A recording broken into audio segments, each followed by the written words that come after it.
¿En serio? Buenas noches, bienvenidos y bienvenidos a Subalpine Live, programa número 16 y sigo empezando con el mute puesto, espero que me perdonéis. Soy Ana Rivas y vuelvo a estar aquí con Marcel y con Guille. Buenas noches, Guille. Buenas noches otra vez, Ana, ¿qué tal? Buenas noches, Marcel, que no nos hemos visto. ¿Qué tal? Hola Ana, ¿cuánto tiempo? Bueno, decía Guille que tenía muchas ganas de empezar porque ha sido una semana intensa también. Ya llevamos 2 semanas bien cargaditas de contenido y de hecho por ahí se ha dicho que no nos iban a dejar un programa tranquilito y espero que siga siendo así toda la primavera. Antes de empezar queríamos agradecer a la Sociedad Valenciana de Ornitología que nos hayan mandado este pedazo de libro, ¿vale? Que bueno, nos lo han mandado con mucho cariño y nada, agradecer su trabajo, el esfuerzo y sobre todo el resultado. Y bueno, pues si queréis empezamos con el programa de hoy. Es miércoles, día 30 de marzo y bueno, hemos vuelto a tener citas muy chulas que comentar. Hemos tenido una reinita trepadora, colirrojos diademados, más entrada de Macrourus, como dijimos, y bueno, otras tantas cosas. Luego en la previsión vamos a hablar un poco de cómo se lleva la primavera por el Levante, nos lo va a comentar Marcel y Guille. En la sección de identificación hablaremos de agachadizas reales y finalmente estará con nosotros Juan Carlos Albero, que viene a hablarnos de su local patch en Aragón. Así que si queréis, vamos directos. Venga. Venga. Dale Ana.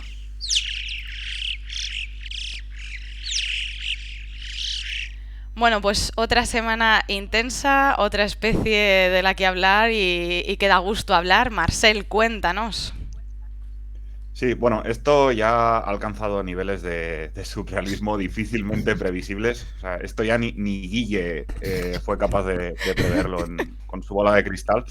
Ha aparecido una Niotilta varia, una reinita trepadora, en una zona de interior de Cataluña, o sea, en la vertiente mediterránea, en San Joan de Mediona en concreto, y está en una zona de viñedos, ¿no? Entonces, pues bueno, se mueve por entre las viñas y los márgenes arbolados de al lado.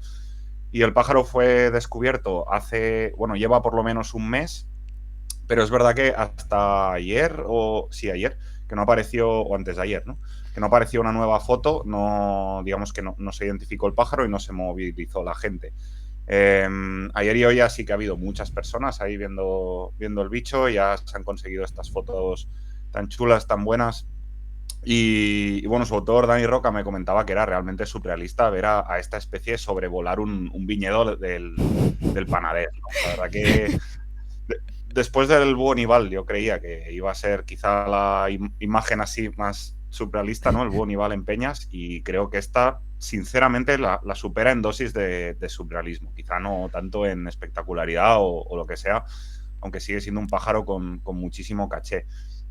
Y bueno, es la segunda cita para España, después de una que hubo en 2009, si no me equivoco, en Fuerteventura, en el Oasis Park, en uno de los centros de parques de atracciones, digamos, que tiene la isla, ¿no? Como oasis verdes.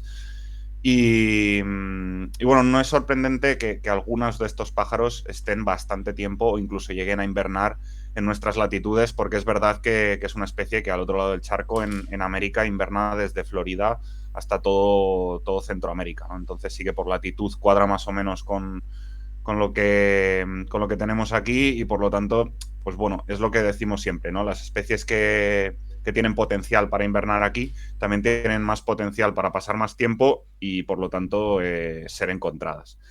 Así que dentro de los warblers que sin duda, me atrevo a decir que sin duda han pasado por Cataluña en algún momento de la historia, seguramente este es el que tenía más números o de los que tenían más números de ser encontrados por eso, por el tema de la invernada. Nada, felicidades a los que y las que lo habéis visto. La verdad que da envidia desde aquí. Y, y nada, seguro que disfrutáis del Twitch también, encontrando ahí a A gente tanta gente. conocida y echándoos unas risas. Yo añadir un breve comentario, lo que hemos discutido, cómo ha llegado este bicho, ¿no? Yo para mí lo más probable es que llegase en otoño y lleve todo el invierno ahí. Estamos en primavera, pero esta especie migra más tarde, típicamente. Es un migrador temprano, pero no tan temprano, es más de finales de abril. Entonces yo creo que ese bicho probablemente lleve ahí mucho tiempo, llegaría en otoño a Inglaterra o algo así, y ahora lleva invernando en Cataluña todo el invierno. Más que cualquier otra teoría que se nos pueda ocurrir, que no se me ocurre ninguna otra, Sí, pero sí. bueno. Bueno, pues nada, a ver Sí, si... el gran interrogante para mí es cuántos bichos como este puede haber en sitios... el otro día dije random y creo que me propusieron otro Aleatorio. Aleatorio, sinónimo en sí. castellano. Aleatorio, ¿no?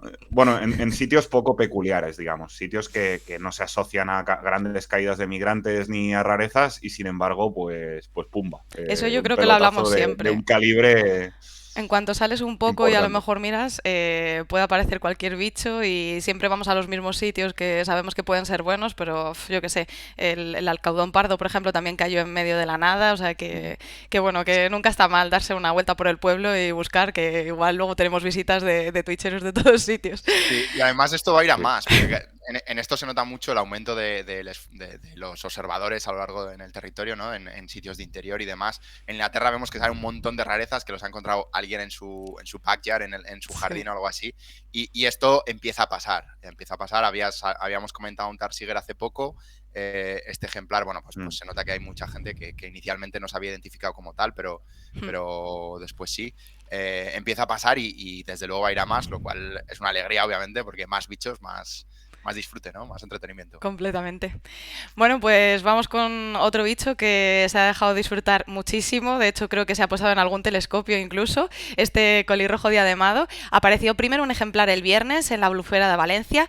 No se pudo relocalizar el sábado porque las condiciones eran bastante duras. Y luego el domingo apareció un colirrojo diademado a 1,5 kilómetros aproximadamente de la zona donde se había observado el primero. En un primer momento se dio como el mismo ejemplar, el mismo individuo, pero luego analizando las fotos se observó que, bueno, que era un macho de segundo año también, pero que era un ejemplar distinto. Entonces, dos bichos en una zona muy específica. Estos probablemente llegasen con la calima. En la zona de la Albufera fue donde más impactó el frente y, bueno, pues aquí han aparecido. Quizá haya más o no, pero bueno, al menos uno de ellos se está dejando disfrutar a tope y nada, enhorabuena también a los observadores y observadoras que han ido a verlo y que, bueno, que igual se les posa en la gorra incluso, porque ya cualquier cosa. Y no sé si queréis comentar algo de estos bichos o vamos Bueno, con... simplemente que increíble que hayan aparecido a una distancia, bueno, increíble o no tan increíble, ¿no? Pero 1 kilómetro de distancia, 1,5 kilómetros. Obviamente las condiciones meteorológicas han tenido que ver, pero bueno, cabe preguntarse cuántos hay por ahí, ¿no? Bueno, y yo solo digo que vais 2-2, Guille y Marcel. O sea, dos primeras y dos de las que hablamos para las que Guille tenía ahí un poquito de escepticismo. Así que a Pero, ver quién desempata. pero yo gano en lo bueno, ¿eh? Es como Bueno, gol bueno. fuera de casa. Bueno, Guille, háblanos de este bichillo. Sí, también ha aparecido una lavandera blanca de la subespecie subpersonata de Marruecos, bueno, del norte de África en general, que es una subespecie de aparición, es rara, pero de aparición cada vez más regular. Obviamente, según van aumentando los observadores, cada vez hay más citas. La primera fue hace no tanto, no sé si fue hace 15 años o algo así, la primera cita. Y bueno, es fácil asociarlo a la calima, pero también es verdad que crían, bueno, están no muy lejos, al otro lado del estrecho, y hay citas, pues no sé si una cada 2 años en promedio. Entonces, quizás esté asociado a la calima, quizás sea algo casual. Es difícil de decir, la verdad. Pero bueno, una cita, no sé, a mí me encanta esta lavandera es muy, muy bonita y una cita muy buena, desde luego. Pues a disfrutarla también.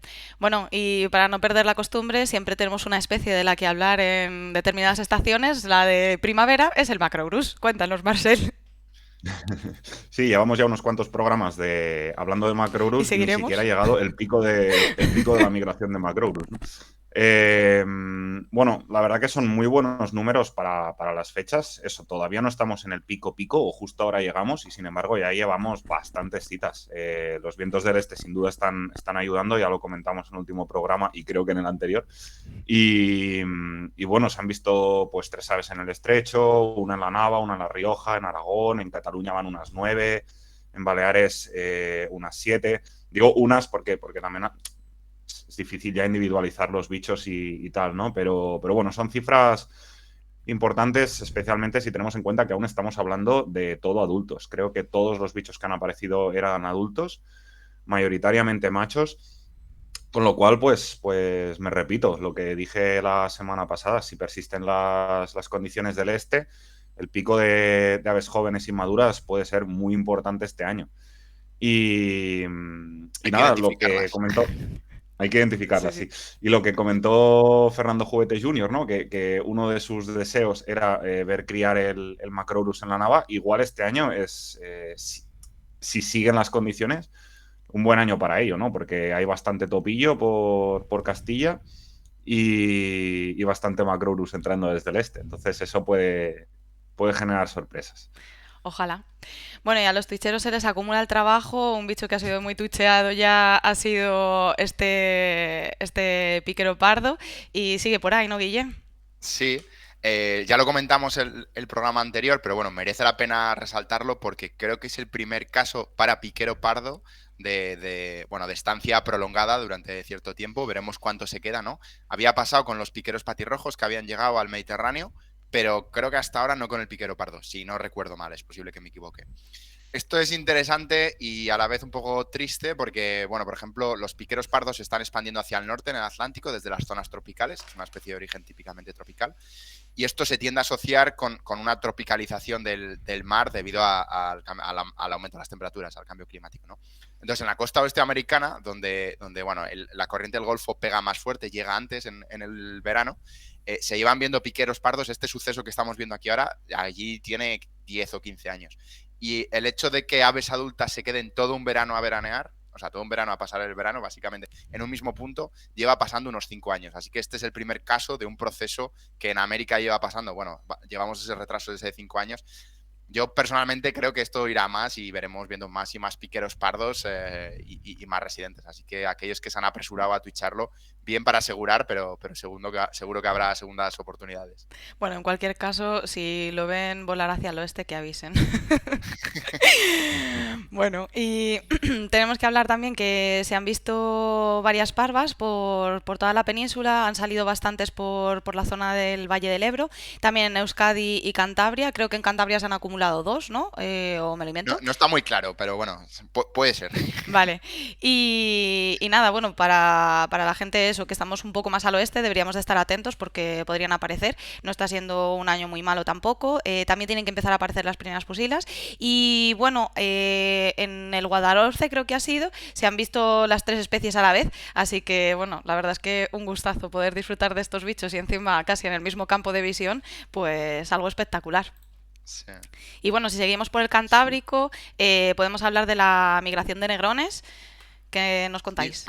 parece que, bueno, Antonio Sandoval en Fisterra, que está haciendo el seguimiento allí, vio, no me acuerdo qué día fue el martes o el lunes o algo así, hizo un conteo total de 2.400 negrones migrando al norte, lo cual es un número, bueno, esta migración primaveral hasta ahora no es muy conocida, gracias al esfuerzo y al trabajo de Antonio seguramente vamos aprendiendo más, pero es increíble que pasen 2.400 negrones en Fisterra, porque realmente no hay grandes zonas de invernada al sur. En los estuarios de Portugal invernan, pero invernan poquito, más o menos como aquí. Entonces, bueno, no sé, a mí me sigue sorprendiendo estas cifras, quizás se junten todos los de Portugal, no lo sé exactamente, pero en Marruecos, Canarias, más hacia el sur, no hay zonas de invernada conocidas, y desde luego es un fenómeno que creo que hay que seguir entendiendo y que nos falta por entender del todo. Bueno, y si nos hablas también, ya que estás, de la migración de paseriformes, ¿qué tal ha ido esta semana? Bueno, ha sido una semana. Hoy no vamos a hacer repaso fenológico de la llegada de los transsaharianos que hemos hecho en otros programas, pero lo que habíamos comentado era sobre todo llegadas eso de aves transsaharianas que son la primera cita del año y cosas de estas. Y nos habíamos olvidado un poco de aves que están invernando en la península o que son presaharianas que invernan entre la península y Marruecos, digamos. Entonces, esta semana, al menos en el Cantábrico, el paso de pinzón común y de pinzón real entre ellos ha sido muy importante, de realmente espectacular. No me acuerdo si fue el miércoles y el jueves de la semana pasada. Estaban pasando grupos de continuo, del orden de decenas de miles probablemente. Eh, y bueno, ahora se ha vaciado de pinzones, básicamente. Quedan algunos reales y algunos comunes, pero se ha ido la gran masa. También ha sido bastante relevante la ola de migrantes de curruca capirotada, por ejemplo, y otros presaharianos, y de zorzal común también, perdón. Yo al lado de casa tengo ya me estoy metiendo en anecdotillas personales, pero tengo un posadero de halcón peregrino y esta semana no ha parado de cazar zorzales. Hostia. El tío que sale al mar a cazar y debía estar hasta arriba de migrantes. Vamos. Bueno, y finalmente una noticia ahí un poco triste sobre estos Sí, bichos. me toca todo el tirón. Sí, Sí, la verdad es que sí. pues bueno, pues hoy, esta misma tarde, ¿no? A las 7 o algo así, ha salido la noticia, tristemente, de que se cazó un zorzal de Naumann en Extremadura, creo que en Badajoz, en enero, las citas de enero, pero ha salido a la luz ahora. Y bueno, llevamos un montón bueno, bastantes citas de zorzales siberianos cazados, que refleja un poco pues la magnitud, ¿no? La volumetría de la caza de zorzales en la península, que lo cual, no sé, a mí me sigue pareciendo algo extremadamente triste. Cada vez que salen los foros europeos, toda la gente se está echando las manos a la cabeza. Pero bueno, dejando al lado ese tema, es una cita muy, muy interesante. El zorzal de Naumann es una especie siberiana muy, muy rara en Europa. Muy, muy rara. Es que no sé cuántas citas hay en Reino Unido, pero debe haber 2 o 3. En el resto de Europa también, citas muy, muy contadas. Y de hecho es el zorzal, quitando el papirrojo, ¿papirrojo se llama? Sí, el papirrojo, es el zorzal más raro de los siberianos, ¿vale? Y esta es la segunda cita para España. La primera fue en el Delta del Ebro hace un montón de años, en noviembre, también en zonas en época de invernada. Si me pasas, Ana, cabe un poco preguntarse por qué tenemos 2 citas de zorzal de Naumann, que es el zorzal más raro, y no hay citas de otras especies mucho más comunes como el zorzal papinegro. Bueno, de hecho, la otra especie siberiana que tenemos varias citas es el zorzal ojigris, el obscurus, que de hecho también es de las más raras en Europa. Es curioso que tengamos especies que son muy raras en el resto de Europa.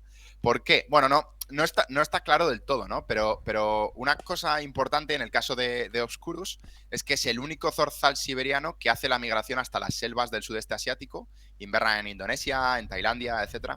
Entonces es una especie que migra muy abajo, va a latitudes muy bajas, y por eso probablemente en la migración en Europa les cruce por encima muy rápido y inverna en latitudes más templadas. Las citas en Europa son, bueno, en España ya no me acuerdo cuánto van, 4 o 5, muy recientes, pero un montón. Y luego también una en Marruecos, otra en Senegal. Es decir, que buscan latitudes más sureñas, como es natural. En el caso de Naumani y frente a Eunomus, Daski, que es especies hermanas, ¿no?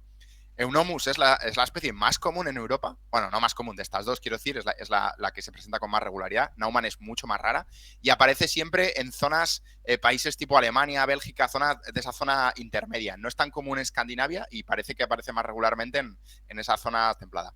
¿Por qué? Es difícil de saber porque las zonas de invernada de Naumann y de Naumani y de Eunomus son muy parecidas. Pero en el caso de Eunomus sí que es verdad que inverna más al norte. Es capaz de invernar en zonas de nieve, en norte de Japón, China norteña. Naumani inverna un poco más al sur, es más de la China más sureña, península coreana, etc. Entonces, no sé, mi teoría es que Eunomus es capaz de aguantar la nieve y los que llegan a Europa se quedan en las zonas que pillan y Naumani se ve empujado a bajar a latitudes algo más sureñas, a las temperaturas a las que está acostumbrado y por eso aparece más aquí. Pero desde luego es una teoría completamente inventada. El último comentario. Zorzal papinegro es la especie más común en Europa. Tiene una distribución diferente al resto porque inverna sobre todo en la India y en Oriente Medio, en Omán, pero baja a latitudes muy sureñas. O sea que en el fondo es un buen candidato. Siempre decimos zorzal papinegro ha de salir, pero no termina de salir. Y aparece en Finlandia con bastante regularidad. Salen varios todos los años. En Holanda sale uno al año típicamente. En Inglaterra también salen un par al año o uno al año. O sea, son regulares, pero no le gusta bajar. Esto no sabemos por qué, pero bueno, acabará saliendo y esperemos que sea vivo. Bueno, gracias. Pues si queréis vamos directamente con la previsión. Venga. Vamos. Vamos.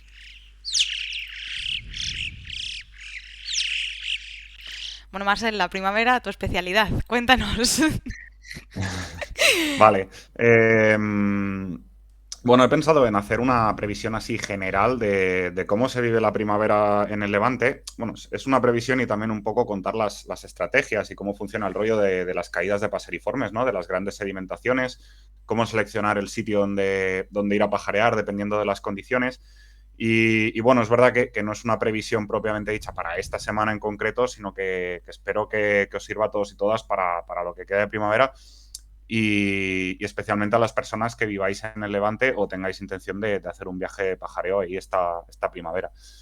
Entonces voy a centrarlo bastante en la llegada de especies, digamos, raras o escasas a la península ibérica que son las que tradicionalmente los pajareros y pajareras que venían de España a pajarear a Cataluña en primavera, pues venían preguntando por ellas, ¿no? Entonces he querido detallar un poco estas y bueno, lo que cuento sí que es aplicable a muchas otras, ¿no? Y a migrantes comunes y bueno, limícolas, etcétera. Pero sí que vamos a centrarnos en estas. Entonces, así de entrada, digamos que hay dos tipos de zonas donde podemos ir a pajarear. Hay zonas importantes de parada, es decir, zonas que cada especie tiene en su memoria evolutiva, digamos, almacenado, como que ahí hay una zona donde parará y encontrará una buena calidad del hábitat, elevada disponibilidad de comida.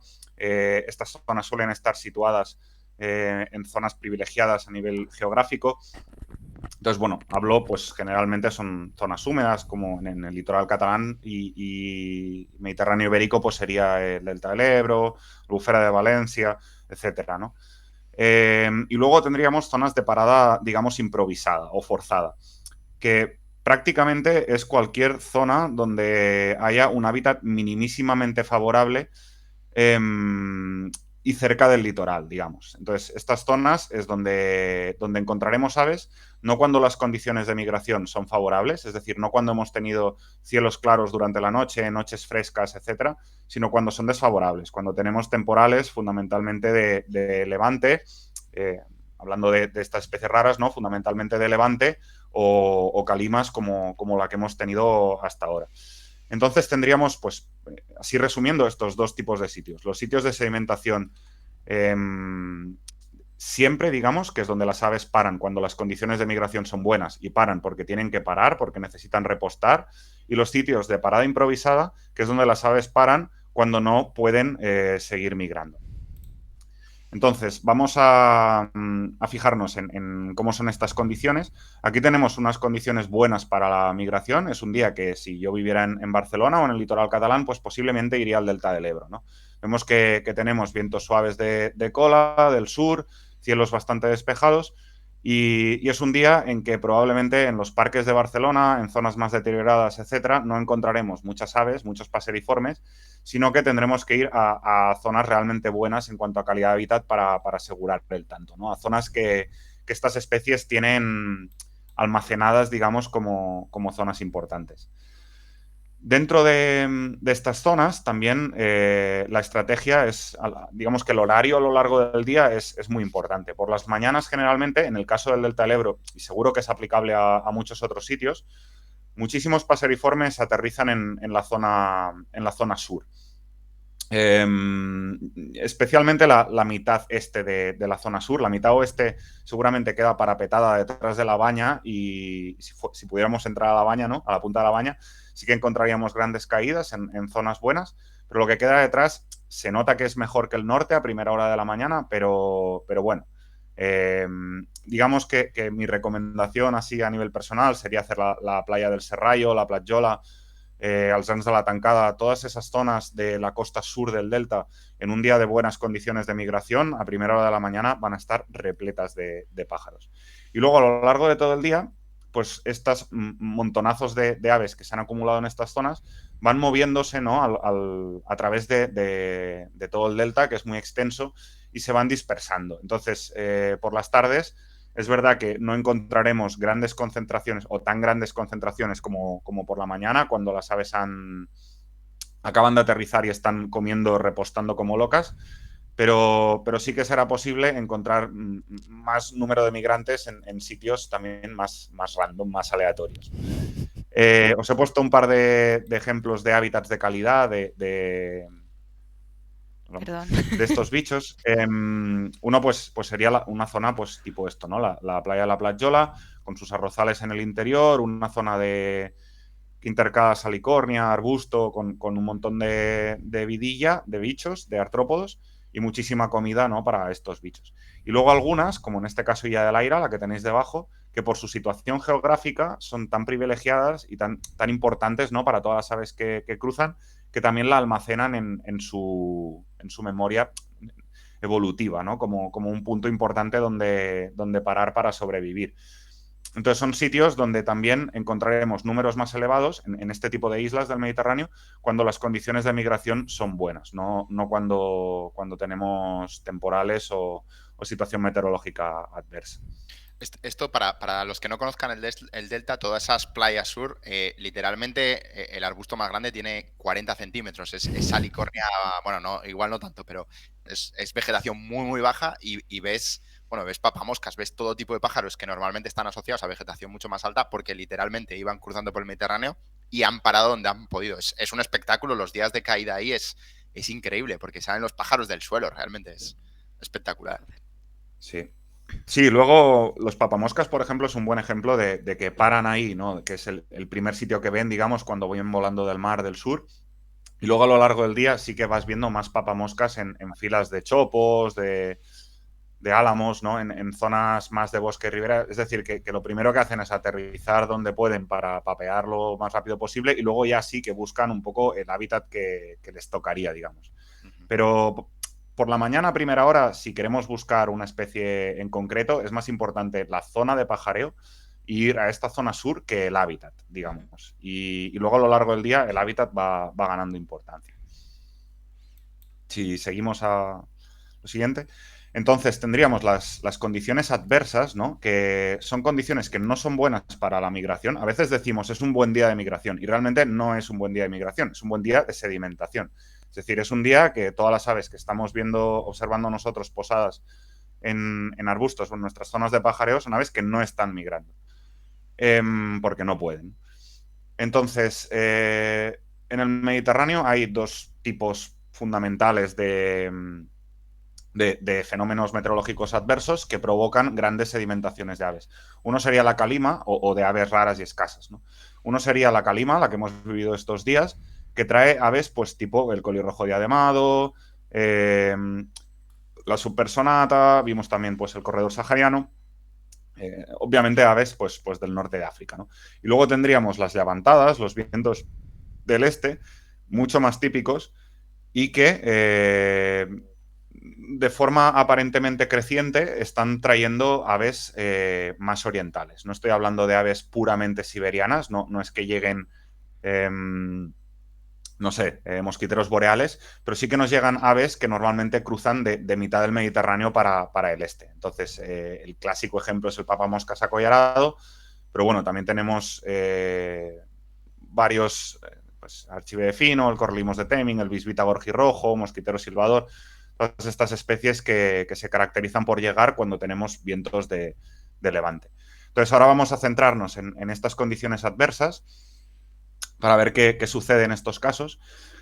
Aquí tenemos el típico frente superproductivo en la costa catalana, que es un frente que viene nace entre Túnez y Italia o las islas mediterráneas italianas y impacta directo en la costa central y norte de Cataluña.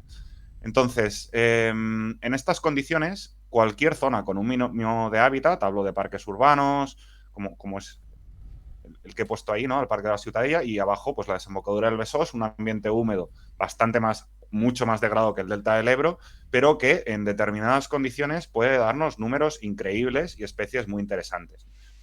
Entonces, lo que encontramos es un gradiente generalmente de más a menos abundancia a medida que nos metemos al interior. Es decir, la primera línea de costa, que es donde ha impactado el frente, hay pájaros por todas partes, en cualquier esquina vamos a encontrar migrantes, y a la que nos metemos, pues si vamos a Lleida, posiblemente esos días vamos a encontrar muchos menos migrantes, no mucho menos efecto de estos fenómenos meteorológicos. Entonces son días en que si lo que queremos es disfrutar de estas especies, es importante dirigirnos a la costa. Si pasamos, Ana.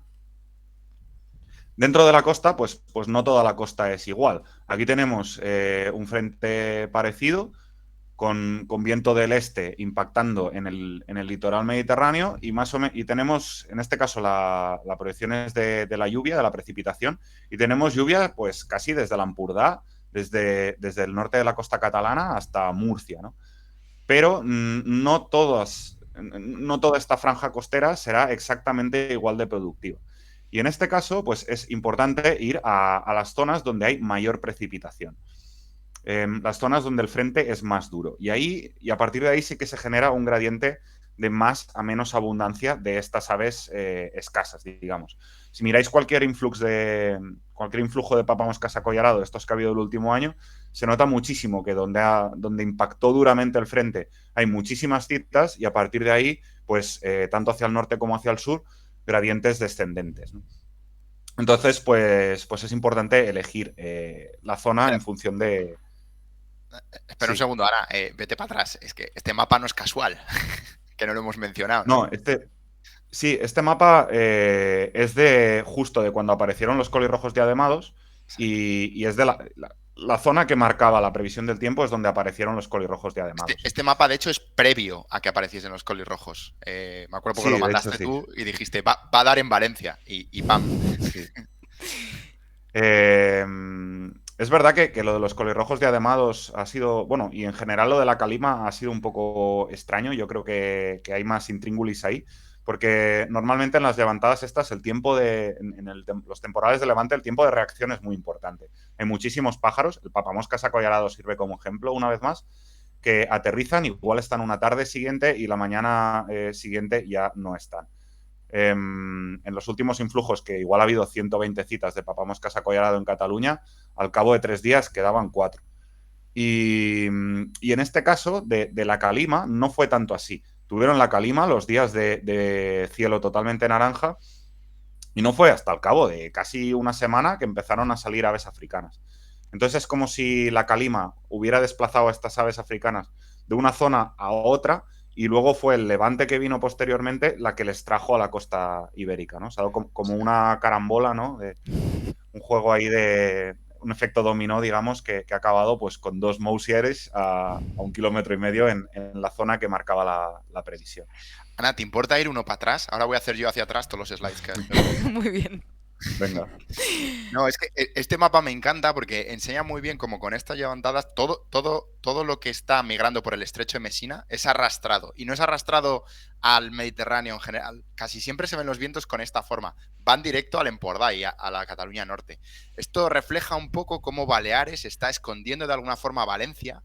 Y es que en Valencia muchas de estas especies tipo estos migrantes que van por Messina, tipo albicolis, quizá incluso Macrourus, estas especies que quedan así un poco escondidas y el gradiente de citas y lo que comentábamos, en el delta del Ebro se nota el gradiente, o sea, salen muchísimo menos albicolis en el delta del Ebro que comparativamente con el Empordà, que no sé si lo ibas a comentar luego y me estoy adelantando. Eh, no, era una cosa para comentar en algún momento sin Vale, más, vale. pero sí. Y los Macrourus a mí me parece el caso más flagrante de una Sí. diferencia inexplicable casi en el número de citas tan bajo de un sitio tan bueno como el Delta del Ebro, ¿no? Y esto, pues bueno, sí que seguro que hay un punto longitudinal. El Empordà está más al este que el Delta, pero también lo que comentaba Guille de que Baleares parapeta bastante eso, ¿no? Y muchos bichos que serían empujados, pues posiblemente aterricen en sesillas. Seguimos eso. Otra cosa a tener muy en cuenta a la hora de programar nuestro día de pajareo son las fechas y las especies que traen asociadas. Entonces, esto tenéis que imaginarlo como un calendario, digamos, ¿no? De más frío a más calentito. Empieza el 1 de marzo y acaba el 1 de junio, cogiendo el gordo de la migración. Es verdad que a finales de febrero ya puede aparecer algo.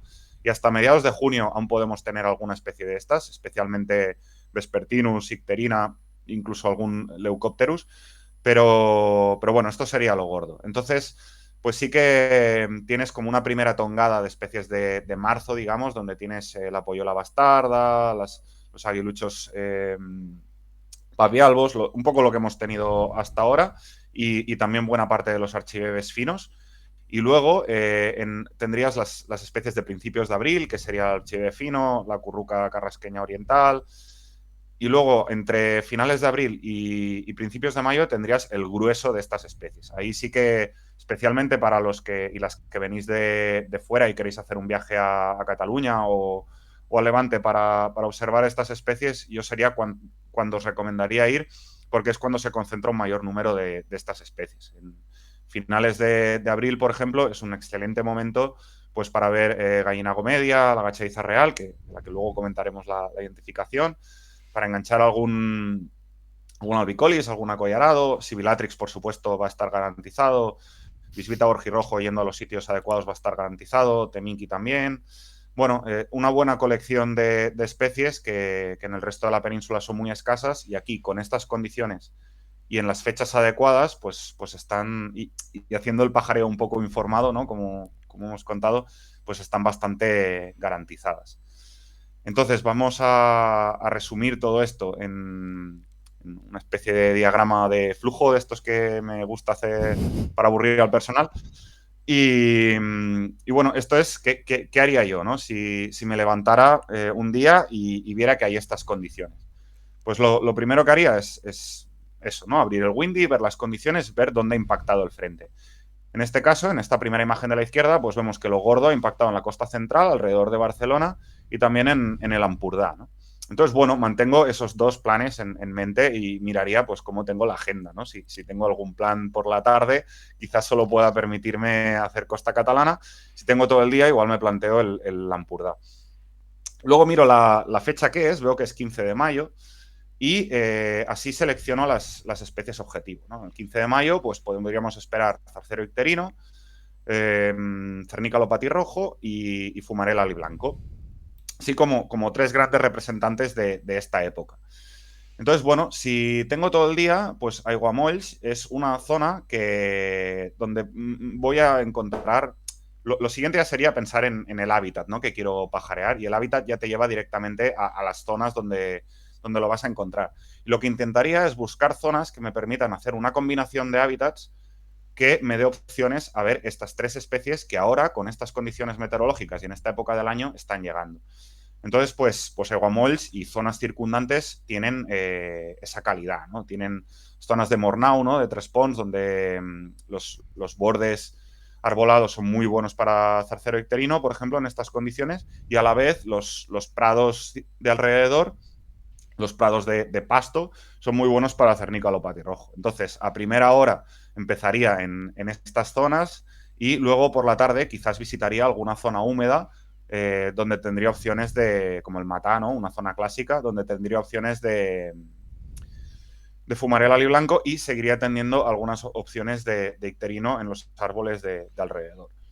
Si tuviera solo la mañana, pues con estas condiciones, que digamos que no son buenas para la migración, son buenas para la sedimentación, porque son adversas para las aves, pues el delta de Llobregat podría ser también un sitio muy productivo. Pasamos a la siguiente, Ana. El delta de Llobregat, en condiciones buenas de migración, no me va a generar grandísimas cifras. Sí que puedo observar un zarcero icterino o un fumarel blanco puntualmente, o más o menos puntualmente, si le doy un poco de caña, ¿no? Durante la primavera. Pero sí que para, digamos, tener más o menos garantía de que voy a ver al menos alguna de estas especies, sí que tienen que darse esas condiciones adversas.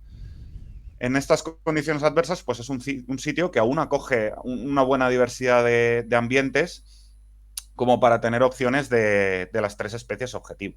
Empezaríamos por el Parc Agrari, la zona interior del delta del Llobregat, donde los márgenes arbolados o arbustivos también nuevamente dan opciones de zarcero icterino, y la extensión agrícola con mucho regadío es una buena opción para el Cernícalo patirrojo, y podríamos acabar el día en una zona húmeda de las que tiene el delta Llobregat, el Remolá, Caltet, Calarana, con la esperanza de algún fumarel aliblanco.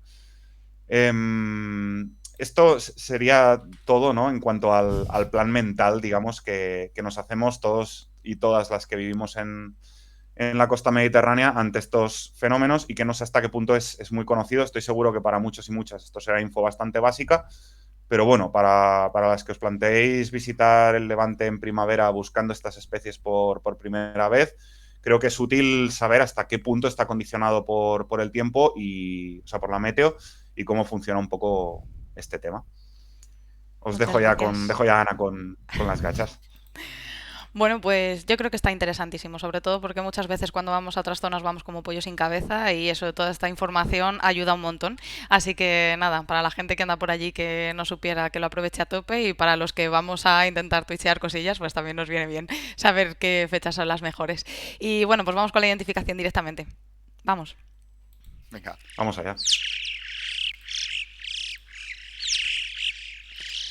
Bueno, pues como ya os avanzábamos, íbamos a hablar de las agachadizas reales. Hemos decidido hablar de esta especie porque es una especie que, bueno, que cada vez es menos habitual o tiene menor número, pero sí que es verdad que realmente tiene que ser regular, sobre todo en la zona de Levante.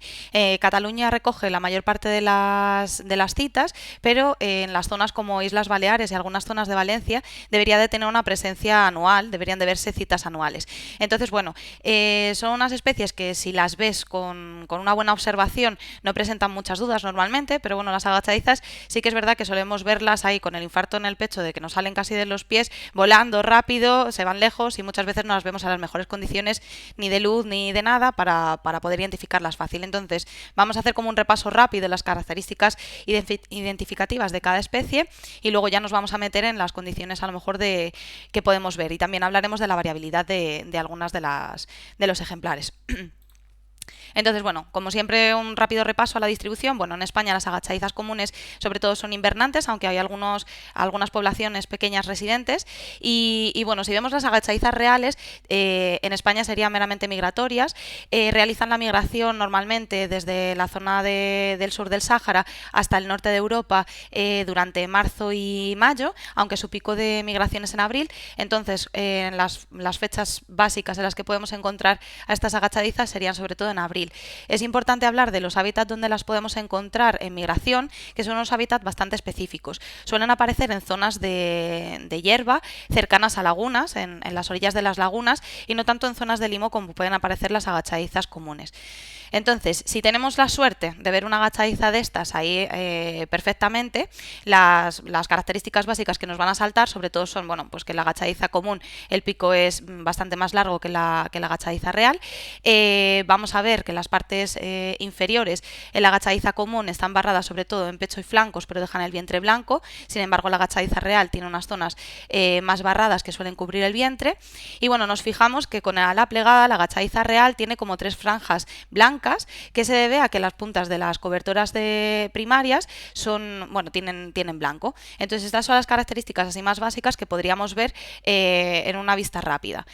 Si nos fijamos más detenidamente en la cabeza, podemos ver que las agachadizas comunes, la longitud de la cabeza es más o menos 1/3 de lo que es la longitud del pico. Sin embargo, las agachadizas reales, como decimos, tienen el pico más cortito y la longitud de la cabeza sería aproximadamente 1/2 de la longitud del pico. También es importante la posición del ojo. En la agachadiza real el ojo está situado un poquito más hacia arriba en la cabeza, de tal forma que si trazamos una línea que siga la dirección del pico, el ojo quedaría situado encima de la línea. Sin embargo, en la agachadiza común veríamos que el ojo normalmente aparece sobre la línea, es decir, que esa línea del pico tocaría la zona del ojo. Otra característica importante del pico es más o menos que en la agachadiza real la base del pico es ligeramente más ancha. Entonces, si vemos, el pico parece más afilado porque poco a poco se va haciendo cada vez más estrecho y más fino hacia la punta, y entonces veríamos un pico más afilado que en el caso de la agachadiza común.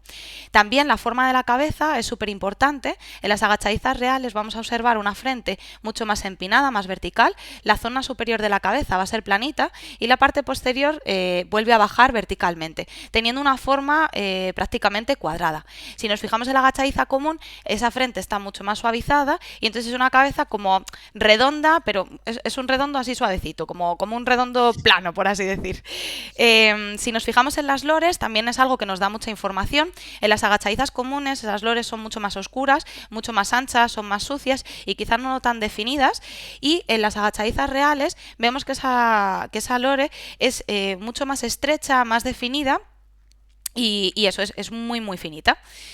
Entonces, realmente las agachadizas reales tienen una cara mucho más parecida quizá a las becadas, con esa situación del ojo hacia arriba. Luego también las agachadizas reales con el tema de las lores parece que tiene el ojo todavía más grande porque el ojo está más aislado y tienen también, pues eso, una cara como mucho más abierta, mucho más parecida a una becada. Aquí hemos querido seleccionar algunas fotos de caras de agachadizas para que veamos justo esto, un poco la imagen que nos da así a primera vista. A la izquierda tenemos, pues eso, las agachadizas típicas comunes que podemos encontrar, y luego a la derecha tenemos las agachadizas reales y vemos bien, pues eso, en las comunes la cabeza mucho más redondeadita, las lores oscuras mucho más anchas, mucho más sucias, y en las agachadizas reales reales todo lo que hemos comentado. Claro, todas estas características, quizás si el bicho está agachado como suelen hacer, pues a lo mejor no se ve tan habitualmente, o sea, tan fácilmente, pero bueno, sí que nos da una información súper clara. Si las vemos en vuelo, además, Yo aterrizan... quería, Ay, perdona, di. sí que, nada, perdona por interrumpirte. No, no. Quería decir que esta diapo me parece especialmente buena y especialmente importante. Creo que la agachadiza real es un bicho que a la que te quedas con la cara. Con el gis, eh, esa expresión, sí.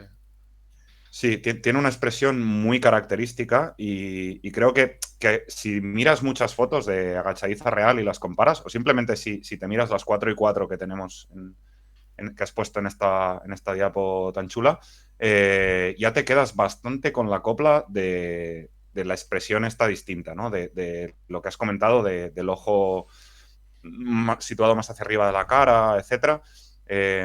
Bueno, simplemente resaltar que esto me parece clave y creo que con esto se identifica, si interiorizas bien esto, identificas cualquier agachadiza en casi todas las condiciones. Que veas bien, claro, porque si no... Sí, Gracias, que no Marcel. levantes. Rápido y que te asuste. Vale, otra característica también básica, igual que la forma de la cara, tenemos la cola, que normalmente las vemos al aterrizar o al despegar y a veces volando si las vemos bien a contraluz o cuando les vemos el dorso durante el vuelo. El agachadiza común, nada, es completamente de color pardo rojizo, salvo la punta de las rectrices, que es color blanquita, y las agachadizas reales, las 4 rectrices más externas, son blancas y las rectrices centrales son de color también pardo rojizo, más rojizo si cabe, y bueno, los individuos jóvenes también presentan las rectrices blancas, aunque con unas franjas negras. Entonces esto también es algo característico si las vemos volando. Bueno, si tenemos suerte de ver a estos bichos volando y con una buena visión, con buena luz y poderles ver las características, otra cosa que nos marca las agachadizas reales, lo que comentábamos con el ala plegada de la punta de las cobertoras alares blanca, veríamos un panel oscuro y luego veríamos eso que está bordeado por una zona blanca. En las agachadizas comunes simplemente está el panel oscuro y al no tener la punta de las cobertoras primarias, bueno, la punta de las cobertoras blancas, pues no veríamos ese borde. Luego también es importante, las agachadizas comunes tienen la punta de las secundarias blancas y son bastante, bueno, esa parte blanca es bastante gruesa y entonces se observa la parte posterior del ala una línea clara, o sea, una línea blanca claramente, o sea, se ve muy bien. Y en las agachadizas reales eso no lo veríamos. En vuelo también, si vemos las partes inferiores, en las agachadizas comunes lo que es el underwing sería realmente bastante blanco, lo podríamos encontrar barrado, pero sobre todo tiene blanco, y bueno, luego veríamos el vientre blanco que comentamos, y lo que decíamos de que el barrado se encuentra simplemente, bueno, pues en el pecho y en la zona de los flancos. En las agachadizas reales tenemos un barrado mucho más extenso en las partes inferiores, llegando a cubrir el vientre, y luego tenemos un underwing mucho más oscuro, es barrado y tiene mucho más negro que blanco. Pero como siempre hay variabilidad, también estas especies hibridan, bueno, pueden llegar a hibridar, dificultando la identificación. Y bueno, hemos puesto algunos bichos que presentan variabilidad. Esta agachadiza común de la izquierda, realmente, si le vemos el vientre blanco, le vemos la cara y demás, pues está claro que es una agachadiza común, pero si la viéramos muy rápidamente y nos quedásemos solo con el underwing, es un underwing muy parecido al que presenta esta agachadiza real de la derecha. Además, por ejemplo, este otro ejemplar que tenemos por aquí de agachadiza común, si nos fijamos en las partes inferiores, parece que están muy barradas encima. La orientación de la fotografía no nos permite ver el vientre y realmente nos da una falsa sensación de que está completamente barrado. Luego había otra foto que no me ha dado tiempo a poner en la que se le veía el vientre completamente blanco en un giro, pero bueno, así nos puede parecer súper barrada con un underwing oscuro y encima tiene algo de blanco en la punta de las cobertoras que nos podría llegar a hacer dudar. Evidentemente, si le vemos la cara, pues tenemos claro que es una agachadiza común, pero bueno, hay alguna variabilidad que si nos fijamos solo en ese detalle, pues nos puede llevar a error. Y bueno, vamos directamente con cómo solemos encontrar las agachadizas, que es huyendo de nosotros porque hemos pasado por una zona en la que estaban ellas tan tranquilamente y felices. Y bueno, comentar que es súper importante conocer la forma de vuelo de ambas porque es muy fácil diferenciarlas. Las agachadizas comunes cuando levantan, bueno, aguantan, en principio aguantan menos que o sea, aguantan más que las agachadizas reales, suelen levantar el vuelo, ¿qué he dicho? Bueno, levantan el vuelo mucho antes, levantan el vuelo rápido, zigzagueante, muy errático y suelen posarse muy lejos de la zona de donde han levantado. Sin embargo, las agachadizas reales, cuando levantan el vuelo, aguantan un poquito más y cuando levantan el vuelo van volando muy bajo, muy directos y se posan aproximadamente a unos 100 metros del punto donde las hemos levantado. Otra cosa que tenemos que tener en cuenta cuando levantan es que las agachadizas comunes casi siempre reclaman y luego continúan reclamando hasta que desaparecen. Sin embargo, las agachadizas reales quizá no suelen reclamar tan a menudo y si reclaman nos puede ayudar mucho porque es un sonido muy ronco y muy característico. Y además tiene un sonido alar audible cuando levantan. Entonces, bueno, estas características nos podrían ayudar mucho a la hora de identificar y bueno, aunque cojamos un mojón de fotos volando, pues también con esas cositas que hemos ido diciendo, también lo podríamos decir. Y bueno, Guille, si quieres acabar tú por ahí. Sí, yo vengo a dar el apunte friki antes de que entre Juan Carlos, que debe estar ansioso. Hemos visto cómo la expresión en agachadiza real es muy importante, pero hay otra especie de agachadiza que tiene una expresión muy parecida. De hecho, si miras las caras, es difícil. Con ese ojo, pico corto, ojo subido, que es la Pintail Snipe, que es Gallenago stenura. Esta es una especie asiática, pero que inverna en la India, bueno, inverna en Tailandia, inverna en la India, aparece de forma escasa pero regular en Omán. Es una rareza en Israel, pero regular. No llegan una al año, pero igual 1 o 2 al año. Ya ha llegado a verse en el sur de Italia. Entonces yo creo que es un buen candidato a que aparezca. Me estoy cubriendo las espaldas para la próxima primera Beresford. Pero bueno, es un buen candidato que aparezca probablemente en el Levante. Obviamente la identificación es muy difícil. Si estáis interesados, un día nos metemos con esto. Pero bueno, tenerlo en cuenta que no todas las cabezas, ojos grandes y arriba que se vean y picos cortos son agachadiza real. Hay esta especie que es muy interesante y bueno, es más pequeña que la común, pero bueno, simplemente para que esté en el radar de la gente, ¿vale? Mil gracias. Pues vamos ya entonces con Juan Carlos, si os parece. Venga. Vamos a darle caña. Vamos. ¿Qué tal, Juan Carlos? Buenas noches. ¿Cómo estamos? ¿Qué tal? Buenas noches. ¿Cómo estamos? Muy bien. Buenas, Juan. Bueno, pues si quieres puedes empezar directamente a hablarnos de tu local patch. Cuéntanos Vale, un poco. muy bien. Bueno, pues mira, puedo comenzar contando que, bueno, yo era un local patcher sin saberlo, porque llevo viviendo en esta zona ya unos cuantos años, pero fue con la aparición de la moda esta de los Big Year, cuando realmente me acoté una zona concreta, como creo que fue en 2013 o 2014, cuando empezaron estas categorías, que es el nacional, que quedaba totalmente fuera de mi alcance. El provincial que hice en 2014, pero que, bueno, Huesca es bastante grande y costaba. Y al final, en 2015, bueno, pues hice la zona esta que veis aquí en el mapa, que es más o menos la parte central de la comarca de la Hoya de Huesca. Está situada justo en el contacto entre las últimas estribaciones pirenaicas y lo que es el Valle del Ebro. Pilla un cachito la parte suroccidental del Parque Natural de Guara, que serían los puntos 1 y 2 que salen allí. El circulito es mi casa, es el pueblo donde vivo, que es bueno, estamos unos 15 habitantes o así, o sea Ostras. que si queremos ir, vamos, ¿no? Y que se llama Loporzano, que me parece algo que hay que destacar aquí. Loporzano es el municipio y el pueblo son 15 pueblos en el municipio y el mío es Barluenga. Pero qué Porzano. Okay. Vale. El número 3 que sale ahí en el mapa sería el vertedero. El vertedero es supracomarcal, prácticamente recoge las basuras de casi la mitad de la provincia, con sus zonas de reciclado y tal, pero también con su zona guarra y eso, que está llena de pájaros. Nos encantan los vertederos. Sí.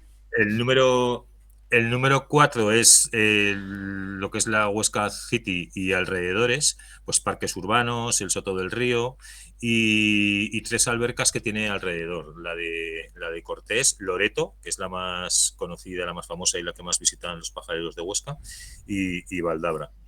Y ya después, en el extremo suroccidental, estaría una zona esteparia, el número 5, que sería pues las canteras de Almudévar y los llanos de la Virgen de la Violada. Una zona muy buena de esteparias, que ahora mismo es un desastre de parques eólicos y de regadíos y de destrucción total, prácticamente no queda nada. Y por último, pues la joya, que sería el embalse de la Sotonera. Entonces, Perdona, ¿cuánto tardas de un punto a otro, más o menos, por tener idea de las distancias? pues desde mi casa a la Sotonera, que sería lo más lejos, son unos 30 kilómetros. Vale. Ujú. Guay. Nada, pues 20 minutos, 30, depende un poco del tráfico y tal. Normalmente lo que hago es ir ya desde Huesca, salgo por caminos, por las pistas, sobre todo ahora en primavera y tal, y tardo más, pero bueno, Claro. también depende un poco del tiempo que tengas. Vale. El vertedero lo veo desde mi casa y las sierras estas que hemos hablado antes, que es la primera foto que ha puesto Ana, eso es el Salto Roldán, debajo está Barluenga. Esto lo veo desde nada más salir desde mi casa también. Entonces, ese trocito de Sierra de Guara es muy abrupto, es una sierra de conglomerados y de caliza, y allí básicamente lo que hay son rapaces, ¿no? Rapaces rupícolas. Así, por poner un poco números, esta segunda foto sería el embalse de Badiello, que es la otra zona, la zona 2. Pues entre Salto Roldán y Badiello, en medio hay como una gran sierra donde está San Martín de la Valdonsera y tal. En total estamos hablando a lo mejor unos 5 kilómetros en línea recta o una cosa así. Pues hay 4 parejas de quebrantas, unas 200 de buitre leonado, 200 nidos, pero buitres debe haber 500 o 600 o más, porque además están muy asociados con el vertedero. Hay 9 parejas de alimoche, 6 parejas de peregrino, hay 3 parejas de real. Prácticamente están todo. El límite de los 3 territorios es mi pueblo, con lo cual en enero, en febrero, cuando empiezan con el looping y eso, veo perfectamente cómo cortan ahí sus fronteras. Había una pareja de perdicera, que es realmente la gran pena de esta zona, que ha costado un montón de agresiones, han hecho un pantano, han hecho una pista de enduro de bicicleta, varias líneas eléctricas, y al final han conseguido que desaparezca. A pesar de que es un bicho que tiene plan de recuperación en Aragón, se supone que está mega protegido, ¿no? Bueno, y después pues hay búho real, hay chova piquirroja, y ya en la falda de la sierra se forma el somontano, que es como una especie de zócalo, que se queda así un poco parecido a lo que es el Valle del Ebro, pero a mayor altitud, y es una zona de cultivo de secano, pues con mucho cereal, olivo, almendro, y con mucho barranco pequeñito, que es donde se forman bosques de ribera y tal, y allí, bueno, hay muchísimas más especies de rapaces hasta llegar a las 24 que tengo citadas en esta zona. Joder. Cría, culebrera, calzada, los 2000anos, ratonero, cernícalo, alcotán. En Paso se ven pescadoras, abejeros. Mira, lo del Paso además es una cosa que yo me di cuenta durante el confinamiento domiciliario de la primavera de 2020, marzo, abril, mayo. Claro, yo nunca había pajareado desde casa, y menos durante a lo mejor 8 horas diarias, 5 días diarios, ¿no?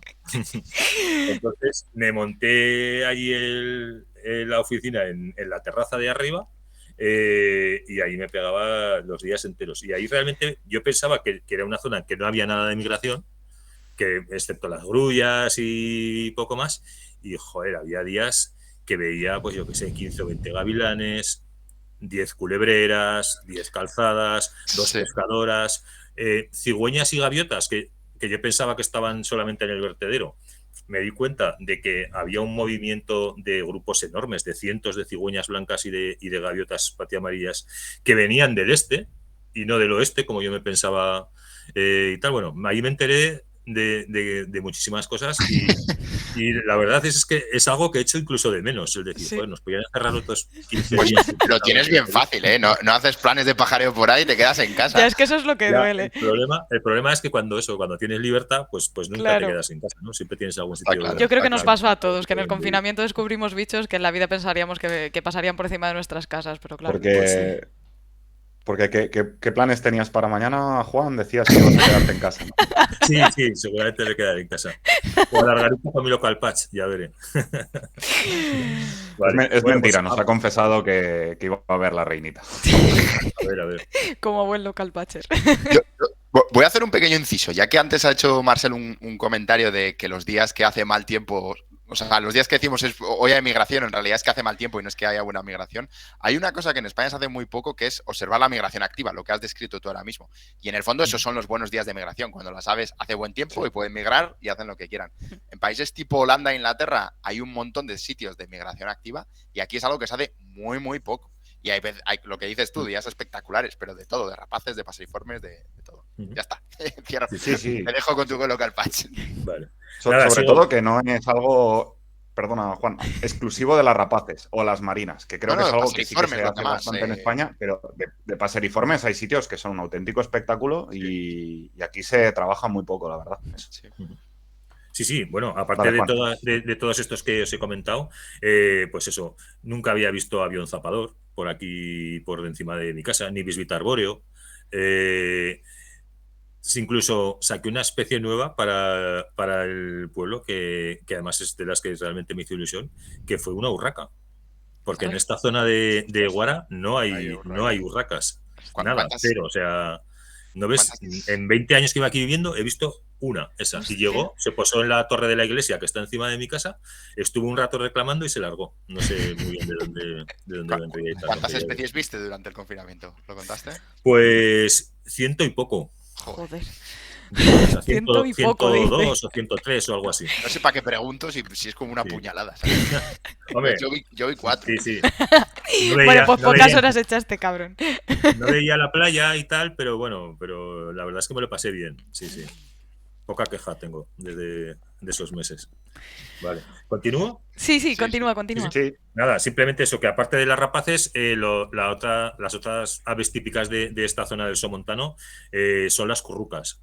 Hay un montón, es muy abundante la cabecinegra, pero también carrasqueña, mirlona, cría capirotada, unas pocas mosquiteras, hay rabilarga y unas todas, ¿no?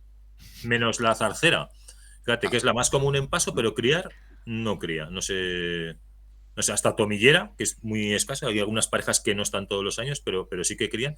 Pero zarcera nunca he encontrado ningún indicio de reproducción.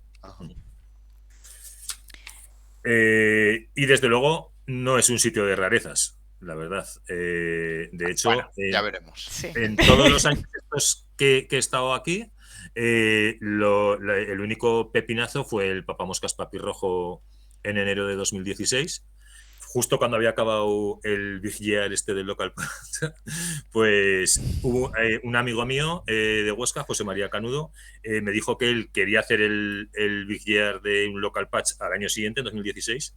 Esto es en la zona de Badiello, que os he dicho antes, ahí en la esquinita de Guara, una zona de pinar que yo elegí para sacar muchas especies, sobre todo páridos forestales, trepador azul, verderón serrano, piquituerto, todos estos bichos y tal.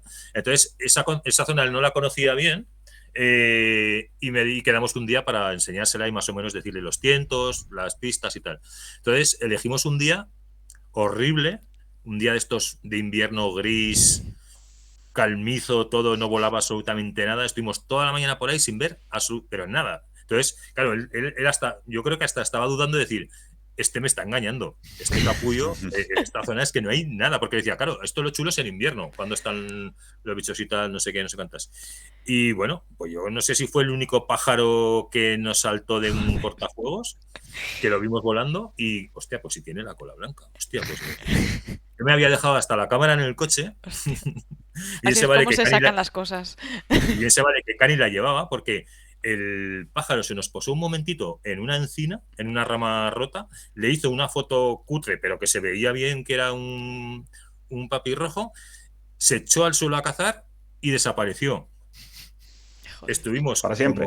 como 2 horas buscándolo y nada, ni rastro, ¿no? Entonces, por un lado teníamos el subidón de decir, hostia, lo que acabamos de ver es la leche, y por otro lado la pena de decir, joder, es que no lo hemos podido disfrutar, es que lo hemos visto 5 segundos, ¿no? Y total, que nos fuimos al final.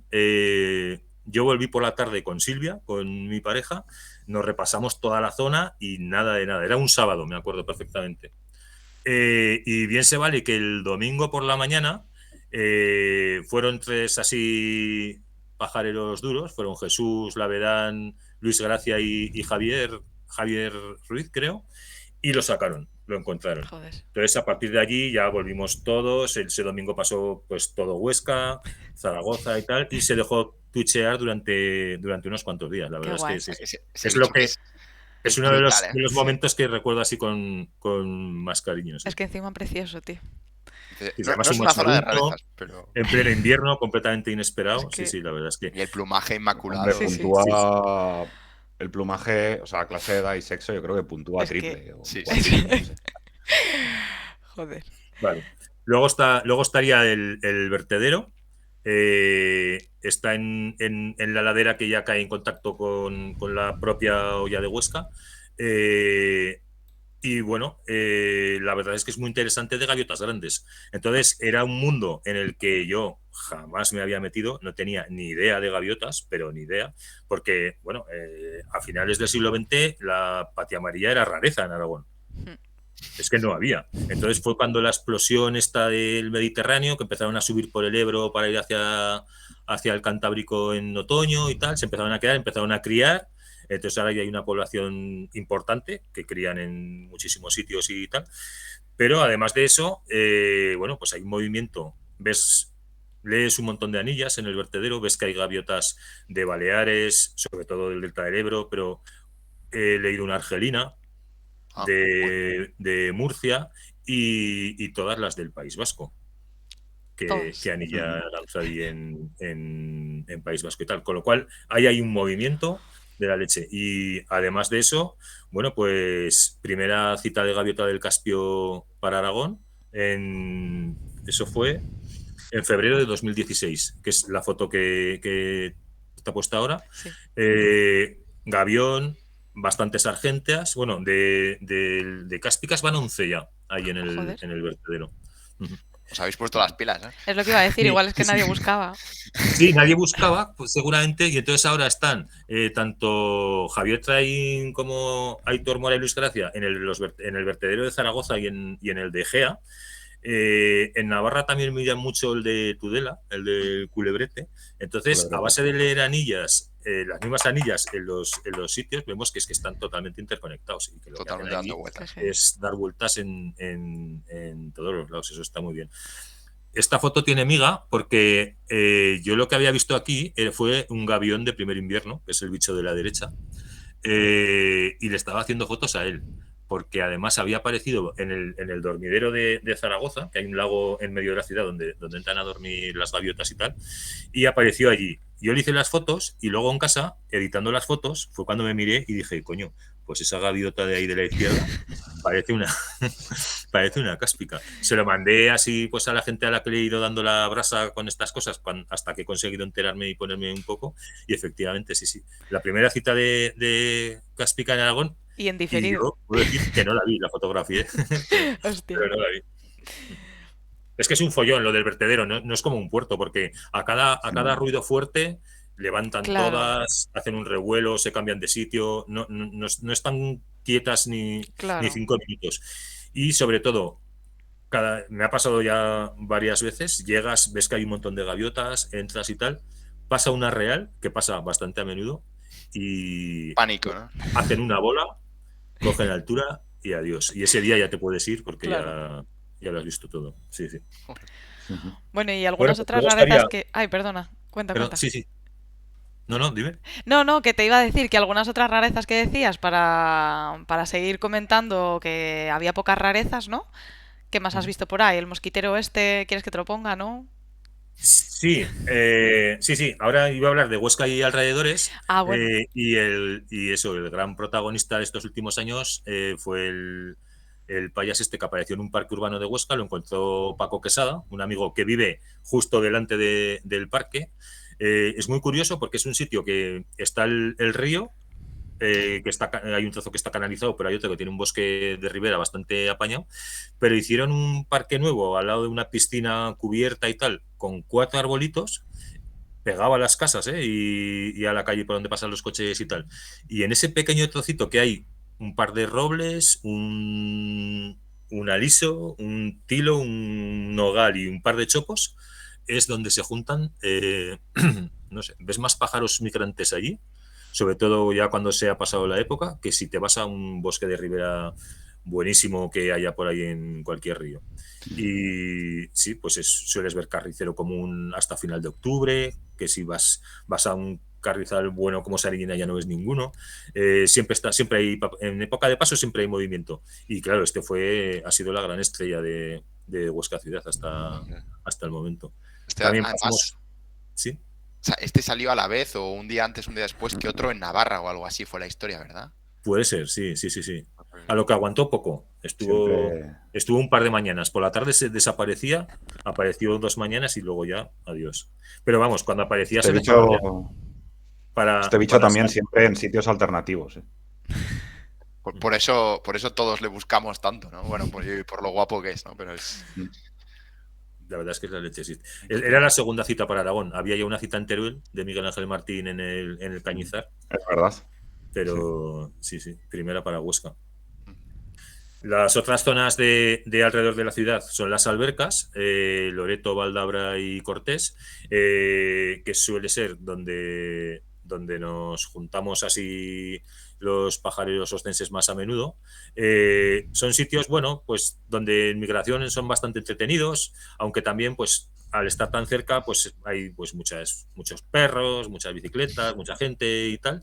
Pero bueno, en invierno suele haber siempre, inverna un ave toro en cada sitio, se suele ver bigotudo, números modestos de acuáticas y tal, pero luego en primavera están bastante movidos. En Valdabra he visto el único guión de codornices de mi vida. Fue una de las sorpresas gordas que me he llevado también en el local patch, porque además no fue... hay una zona donde suele invernar agachadiza chica y varios de mis compañeros cada vez que iban veían. Y yo había ido ya varias veces y no había manera de levantar una agachadiza chica. Aunque un día ya harto fui con el perro y me metí por una zona con el perro atado, pero era muy bueno. Además era un perro así, no era de caza, pero era pajarero, y me metí por la zona de hierbas por donde suelen estar las agachadizas y nada más meterme, lo primero que me levantó fue una cosa así que volvió a caer otra vez y dije, hostia, pues era un rascón. Fui con el perro, lo volvimos a levantar, entonces ya lo vi y dije, coño, pues eso. Hostia. Y una tercera vez donde ya le pude ver bien la cabeza, tal, y dije, o sea, si es un guión, es que no me lo puedo ni creer y tal. Bueno. Hay que pajarear con perro, ¿eh? Sí. Rompiendo mitos. ¿Tú sabes cuántas especies has visto en esto que llamas tu local patch? Porque estas zonas de transición tienen una biodiversidad tan brutal y has mencionado un elenco, en el fondo, prácticamente todas las, ¿sabes? Sí, pues 200 y pico. Es que es una pasada. ¿Y pico? ¿Cuánto de pico? Pues mira, el año este que hice el Big Year vi 248. Joder, solo... Pico largo. Solo en ese año, sí. No, y en esa zona, que tampoco es muchísimo. Y pues debo llevar a lo mejor unas 10 más, así que no hubiera ese año que he ido sumando, quizás. Sí, lo tenía apuntado por aquí, ¿no? Entonces, bueno, solo me faltaba hablar de la zona esteparia esta que os he dicho que está machacada, pero allí sacaba, bueno, si te lo luchas, quizás todavía puedas ver algún sisón. Había ganga y ortega y sobre todo era anual. En primavera prácticamente todos los años veías algún cernícalo patirrojo. Había años que veías uno y años que veías 20, pero siempre ves allí en esto. Y también chorlito carámbolo, que es una especie que también cuesta de sacar porque solamente está en migración y ves así unos poquitos y tal. Y bueno, pues ya solo me queda hablar del embalse de la Sotonera, que es el último punto que ponía allí. Es un embalse de regulación enorme. Tiene pues más de 1.800 hectáreas. cuando se construyó en 1968, anegó una zona húmeda natural que todavía se conserva con unas características algo diferentes al resto del embalse, que es la alberca de Alboré. Y es un sitio muy famoso porque ha sido siempre parada de grullas en la migración prenupcial, en febrero-marzo, cuando venían de Gallo Canta, antes de saltar el Pirineo, siempre paran aquí en la Sotonera. Entonces, la verdad es que es un sitio muy grande, con muy malos accesos y es bastante difícil de pajarear. Si no la conoces, la verdad es que es un sitio, bueno, pues... Entonces, ¿qué pasa? Pues que no iba casi nadie, que se hacía el censo de acuáticas invernantes un par de días y luego en la época de las grullas. Y el resto del año, pues la verdad es que se visitaba poquísimo. Entonces, un amigo fotógrafo que iba mucho allí y se montaba highs y tal, me decía, oye, eso está siempre lleno de bichos, tienes que ir a mirar, no sé qué, no sé cuántas. Entonces empecé a ir, me empecé a meter así por las orillas estas que están llenas de tamarices y tal. Y bueno, y la verdad es que en los últimos 8 o 10 años han salido allí cosas buenas, ¿no? Como Lo que, último fue ha sido pues la primavera pasada que apareció un somormujo cuellirrojo Joder. en mayo, Y nada bien menos. guapo, además. Y que estuvo hasta junio. Yo lo tenía en la mente el bicho este, decía, pero claro, en invierno. Decía, hostia, tiene que salir, este bicho algún día tiene que llegar aquí y tal. Porque lo que os comentaba antes, que cuando hay temporales fuertes del Cantábrico, viento del noroeste, es cuando llegan bichos aquí.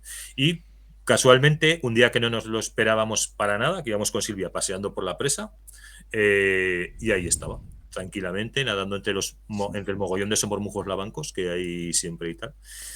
Y luego ha sido muy bueno este invierno porque han invernado por primera vez 4 colimbos grandes y un colimbo chico. Increíble. 4 colimbos grandes. Sí, además el mismo día aparecieron. Luego ha habido un máximo de 2, pero hubo un día, después del temporal gordo este de diciembre, que cuando vas ahí a la presa tienes que ir, pues eso, tienes que atar el trípode del telescopio a algún lado para que no se lo lleve y vas allí tapado porque te pega todo el aire de frente, ¿no? La presa está en la parte sur. El colimbo chico lo vi con un oleaje de la leche. Otro día que volví a ver si estaba, me encontré con otro amigo, con Jorge, que estaba buscándolo. Nos pusimos a buscar el chico y encontramos un grande. Luego vimos el chico también, estaban los dos juntos. Y al día siguiente fui y el chico ya no estaba, pero había 4 grandes juntos. Sí. ¿Y siguen? No, luego ¿no? Pues, se han visto otros bichos así más también muy raros en Aragón, como puede ser porrón osculado, serreta chica, serreta mediana.